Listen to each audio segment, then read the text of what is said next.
నమస్కారం ఘంటారావానికి స్వాగతం. ముందుగా ప్రధానాంశాలు. రాజ్యసభ అభ్యర్థులుగా సుజనా, టీజీ, సురేష్ ప్రభు నామినేషన్. 4 స్థానాలకు 4గురే పోటీ. ఏకగ్రీవం కానున్న ఎన్నిక.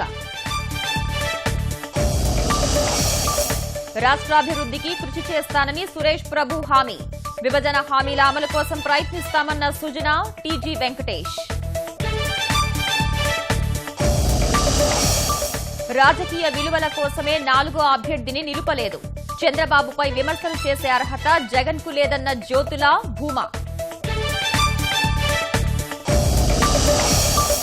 జూన్ 2న నవ నిర్మాణ దీక్షకు సన్నద్దం కండి.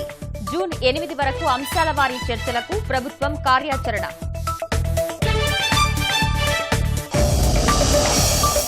తెలుగు భాష, సంస్కృతి పరిరక్షణ బాధ్యత అందరిది. శాసనసభలో విధానపత్రం రూపొందిస్తామన్న మండలి బుద్ధప్రసాద్. మహారాష్ట్రలోని పుల్గావ్ ఆయుధాగారంలో భారీ అగ్ని ప్రమాదం. 16 మంది భద్రతా సిబ్బంది మృతి. ప్రధాని తీవ్ర దిగ్భ్రాంతి.